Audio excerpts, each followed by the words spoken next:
Dai, intanto la prima parte poi si può sempre elevare. Boh, parti che adesso stai registrando. Aspetta che io taccia, poi parti. Vai. Milio, entrade. Milio di Loneberga era il nome di un frutten che viveva a Loneberga. Un frutto ribelle e ostinato, di sicuro no buon come te, di buon e gentile aveva le figure, quanche non sberlava naturale. Aveva grandi voce celeste e una musicetta ronda e colorita, di chiavei bianchi come il formento.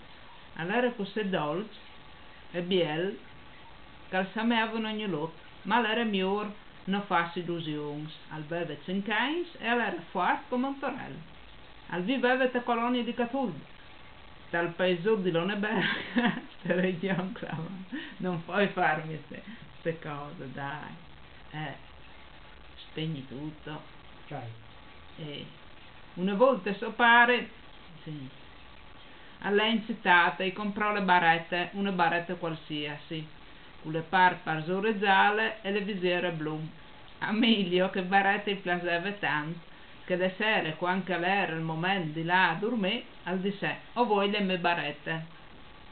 Somare non era dal pare che Milio all'è tagliato con le barrette, e aveva di restare sul riplan de verande che serviva di entrate.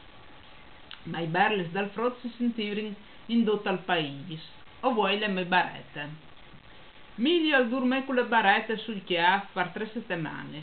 L'importante era spuntale e su questo punto Milio era irremovibile.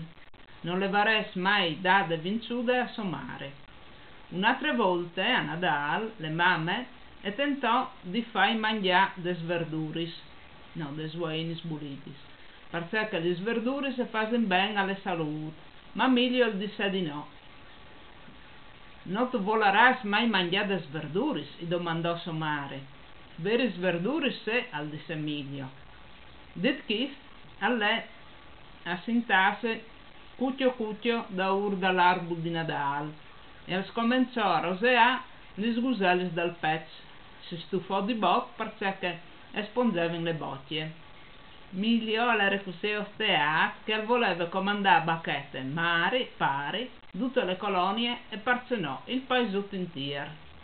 Agli abitanti di Loneberga le robe però non urleva a genio, non è a genio che le sbagliava. Ricomincia dagli abitanti di Loneberga. Però le robe non urlava. No, devi cominciare dagli abitanti di Loneberga, sennò come faccio a fare l'attacco dopo? Non mi ricordo, non urpocava masse. Ricomincia la frase da lì. Non urpocava. Rincomincia la frase. Milio l'era così osteato che voleva comandare bacchette, mari, pari, tutte le colonie e parzenò il paesotto intero. Agli abitanti di Loneberga le robe però non urlava masse, non urpocava masse.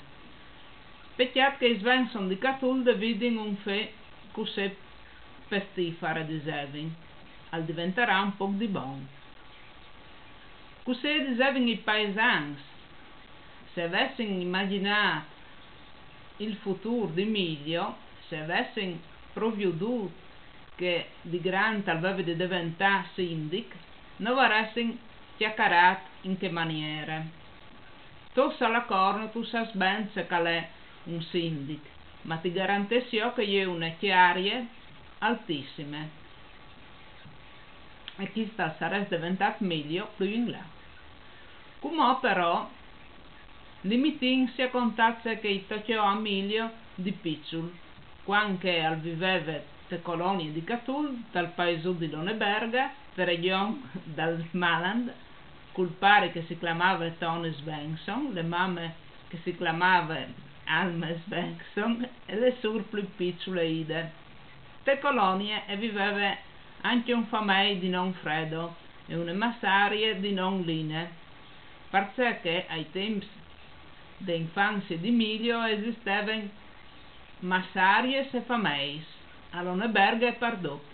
I fameis si aravano e vedevano dai chiavai e dai bus e portavano al fen sul chiar e lo mettevano in taltoglat e plantavano le patacche, le massarie si mongevano e mettevano a posto le chiase e lavavano per tiare e cantaven canzoni ai fros. A Catuld vivevan dunque Paritoni, Mame Alme, le piccole Ide, Freddo e Line. Erano anche due chiavai, un par di bus, 3 purcets, 10 spiores, 15 dialinis, un dial, un giac e un chian. E insomma Paleramiglio.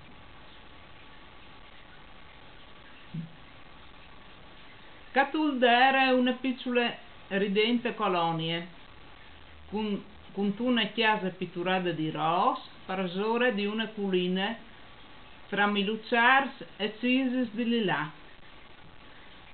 Dotator erano dai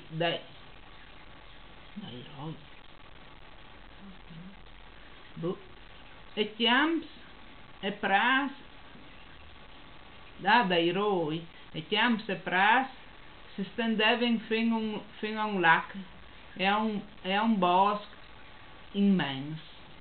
Se non fosse stato meglio a Catuld, avreste regnato pace e tranquillità.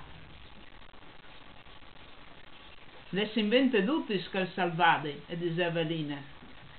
Se non le si inventa i tocchi, ma non è un momento di calma, mai veduto una canaia del genere. Le mamme di Emilio lo difendeva invece. Non hai di ce lamentarmi, diceva. Ue Emilio ha dato una sola pizzicata a Line e ha rabaltato le creme ni altre. Beh, poi ha dato le chiacce al gat a tor del gialinar, ma tutto sommato, mi sa me, si stidi facendo più calmo e giudizioso. Nessuno poteva dire che Emilio al fosse triste, al voleva così ben a Ide al gat, ma potevi al convincere Ide a dare le fuacce di mel senza aiutare di qualche pizzicata. Al gat poi gli dava le chiacce per gioco, dove per viode se aveva cuore svelto come un gat, ma il gat non lo sapeva, non l'aveva anche capito. Le giornate in cui Emilio era stato così buono, così bravo, era il 7 di marzo, aveva dato come una pizzicata a Ide e aveva rabaltato le creme e dato le chiacce al gat. Ascolta come un po' il resoconto di un par di altre giornate della vita di Emilio. Plus ore di avventure, sia perché le si inventava sia perché i toccavano, come che diceva Line. Perché con lui non si aveva un momento di calma. Scominciamo con finito. Capito amore, però quando vedi che sbagli una frase poi devi ricominciare la frase dall'inizio, se no io come faccio a fare l'attacco? Quanto tempo ci ho messo a leggere il tutto? Non lo so, però devi imparare, insomma, non puoi andare avanti così. Cioè ormai questo non bisogna lasciarlo così.